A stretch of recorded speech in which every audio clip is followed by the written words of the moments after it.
sayang. Jadi ibu-ibu tolong deh, jangan aku marah-marah melulu sama kalian. Kalian itu ibu loh, ibu yang membuat yang namanya generasi baru loh. Terus ibu-ibunya, aduh ada kemarin ada berita seorang ibu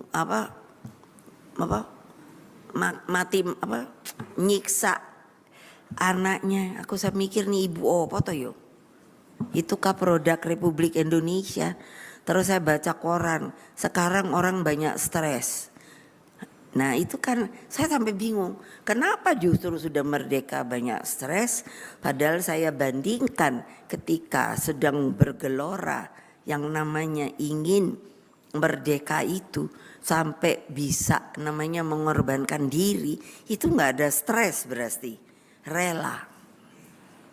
Lah ini kalau kamu bandingin deh, cobain, kamu nih udah bisa duduk gini-gini loh, saya anak istana loh, bayangin. Yang namanya istana tuh kan gede banget, wah apa aja ada gitu. Makanya kenapa orang yang masuk-masuk gitu sekarang merasakan kenikmatan itu, terus kepinginnya kalau bisa meneruskan. Udah berhenti dah. Orang namanya kekuasaan itu selesai kok, nggak langgeng. Iyalah, jadi ya sudah. Kalau sudah mau selesai ya sudah.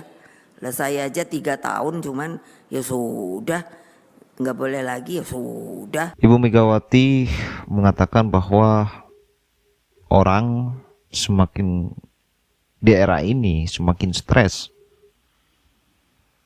Beliau juga menyindir tentang orang istana, anak istana. Enaknya di istana itu seperti apa? Karena beliau sendiri juga sudah merasakan betapa kenikmatannya di istana tersebut. Cuma di dalam sambutan ini Megawati menyindir siapa kalau bukan menyindir Presiden Joko Widodo? Ayo, mau nyindir siapa Bu Mega kalau bukan nyindir Presiden? Begini ya, Pak Bambang Pacul itu sudah pernah mengatakan Pak Jokowi itu baik loh. Ingat, jangan pernah menyerang orang baik. Itu Pak Bambang Pacul yang bilang. Artinya, kalau masih PDIP ini masih menyerang Pak Jokowi terus, maka semakin hari ini kepercayaan publik akan semakin pudar. Seandainya kita flashback ke 2023 ya, seandainya pada waktu itu PDIP ini mau dulu apa yang dikatakan Pak Jokowi, Mas Ganjar lah, mau jadi wakilnya Pak Prabowo, tentu beda haluan politik atau kondisi saat ini beda, nggak seperti ini. Pak Jokowi menaruh Gibran ini kan bukan hanya karena kepentingan Pak Jokowi sendiri, karena ini kepentingan halayak umum, kepentingan Republik ini. Untuk apa? Biar berkelanjutan. Seandainya Mas Ganjar mau jadi wakilnya Pak Prabowo waktu itu, mungkin nggak seperti ini, gitu. Mari kita simak video lanjutan dari pidatonya Bu Mega ini. Mana sih saya pernah mau mecah belah kamu Pak Ahok. Pak Ahok diomongin jelek-jelek loh sama nih yang bagian sebelah sono loh. Gitu. Gimana Pak Ahok? Itu pecah belah loh. Awas lo ya, ibu-ibu segala-segala. Kalau ada yang ngomongin orang lain kayaknya jelek terus kamu itu yang benar. Saya dipikir nggak tahu. Nah itu kan makanya ada konsekuensi yang dibilang Bung Karno, merdeka sekarang dan sekarang. Kalau saya disuruh milih, saya akan ngomong maunya merdeka sekarang. Nah gitu, karena kita nanti yang noto, bukannya nyembah-nyembah, minta-minta dulu. Siapa yang mau ngasih orang kita jadi pinter-pinter? Untung aja bapak saya jadi pinter. Dia di dosennya, bapak saya loh bilang, coba nggak sakit hati kalau manggil Inlander Soekarno, gitu. Kalau bilangnya kemari, kamu katanya mau memberontak. Tapi kamu buktikan sekolah yang pintar, ya itu dosennya. Tapi itu sebetulnya antara memberikan semangat, tapi manggilnya coba Inlander Soekarno. Tahu Inlander? Jadi kayak orang yang suka berontak gitu loh. Itu bapak saya loh. Coba bayangin, tapi ya jadi insinyur juga loh, penjajahan loh. Gitu. Jadi bayangkan gitu. Kayak apa terus kalian? Hah? Hai. Aku suka sedih deh lihat anak-anak itu keleleran gitu. Mbok ya apa ya? Ay, nanti terlalu banyak ngomong.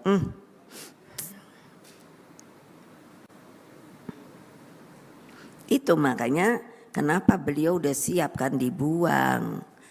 Saya udah lihat semua tempat pembuangannya.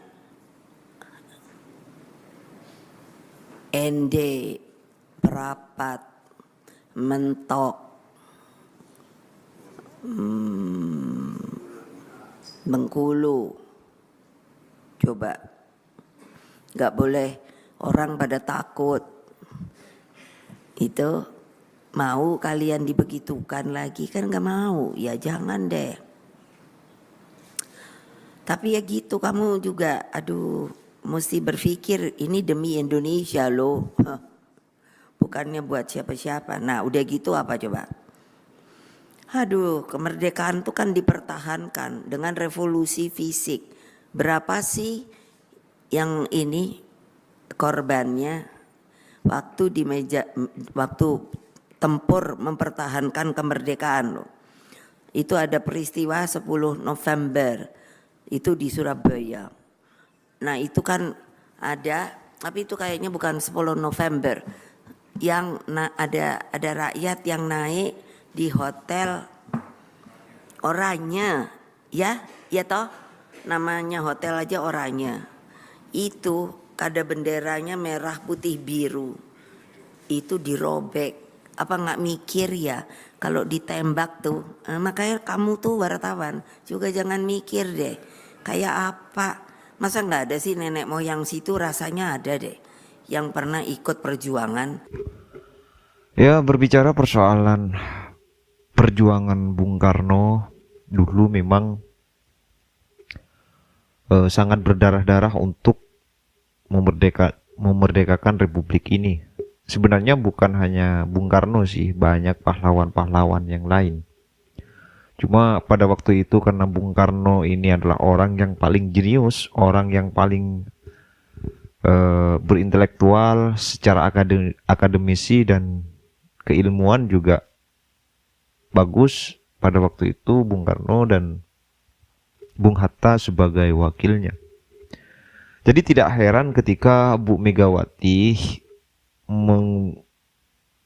flashback ulang bagaimana perjuangan Bung Karno waktu itu ketika dia dibuang, ketika dipenjara dan sebagainya itu ya. Itu saya rasa kita bisa memaklumi lah, karena partai PDIP ini juga ada itu karena Bung Karno. Pada waktu itu kalau nggak salah sih, bisa dicek atau bisa di apa namanya, ditulis di kolom komentar. Waktu itu mungkin bukan PDIP nama partainya Bung Karno ya, tapi Partai Nasionalis Indonesia atau apa gitu. Namun kita tidak bisa bohong juga, bukan hanya Bung Karno tapi masih banyak pemuda-pemuda waktu itu bagaimana Bung Karno didesak untuk segera memproklamasikan kemerdekaan ini. Kenapa Bung Karno bilang waktu itu, berikan saya 10 pemuda maka akan guncang dunia. Kan begitu katanya Bung Karno, karena semangat pemuda waktu itu sangat bermanfaat atau sangat berpengaruh terhadap bagaimana semangatnya masyarakat di Republik ini waktu itu, waktu kemerdekaan ya. Nah, oleh sebab itu saya rasa di hari ulang tahun, di hari kemerdekaan Republik ini tidak ada salahnya lah PDIP, di internal PDIP itu mengulas kembali bagaimana perjuangan Bung Karno. Cuma yang tidak disukai atau masyarakat itu muak itu ketika masih nyindir-nyindir Presiden Joko Widodo gitu. Karena saya rasa Pak Presiden sudah tidak cawe-cawe terhadap PDIP ini. Terus kemudian persoalan dengan Presiden kan hanya 2 tahun ini. 8 tahun kan PDIP bersama Jokowi. Gitulah. Masa Pak Presiden Jokowi nggak ada baiknya sama sekali gitu. Pasti kan ada baiknya, nggak usah nggak usah mengulang itu mengulang-ulang kesalahan yang kemarin. Jangan lagi sindir-sindir persoalan Pak Jokowi. Karena saya rasa Pak Jokowi nggak pernah membalas apapun yang dikatakan oleh PDIP ini. Terus kemudian tadi Ibu Megawati juga mengatakan bahwa jangan adu domba. Jangan adu domba sana sini lah, kira-kira begitu. Tapi melihat video yang kemarin, yang Pak Hasto memutarkan video Pak Jokowi yang katanya mau intimidasi lewat hukum, lewat KPK, lewat Kapolri dan sebagainya itu apakah tidak masuk dalam kategori adu domba? Kan masuk toh. Ya. Saya rasa permulaan itu adu domba atau tidak, itu persoalan partai. Kalau partainya oke, sesuai dengan tujuan partai, sesuai dengan misinya partai untuk memperjuangkan suara rakyat, itu nggak ada persoalan. Tapi jangan sindir-sindir Pak Jokowi dong. Seandainya Pak Jokowi tidak pernah hidup dengan PDIP, nggak ada persoalan. Fine, itu. Serang aja Pak Jokowi. Tapi ini persoalannya, PDIP pernah hidup dengan Pak Jokowi. Cerainya masih 2 tahun ini. Bersamanya 8 tahun, kan begitu. Masih banyak bersamanya. Masih banyak hidup dalam satu naungan rumah tangga, kan begitu. Ketika bercerai, semua dijelek-jelekkan. Disudut Pak Jokowi, disudutkan terus. Ya.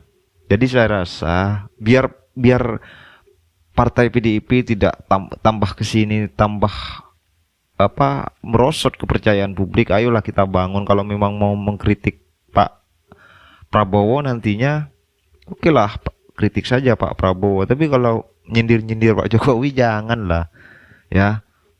Apalagi persoalan etika, anak istana dan sebagainya. Aduh. Saya rasa itu. Silahkan ditulis komentar kalian. Jangan lupa untuk di-subscribe dan di-like video ini. Ya, barangkali ada kesalahan tutur kata, itu murni dari setan, dan barangkali ada informasi yang bermanfaat, itu murni dari Allah Subhanahu wa taala. Sekian, assalamualaikum warahmatullahi wabarakatuh.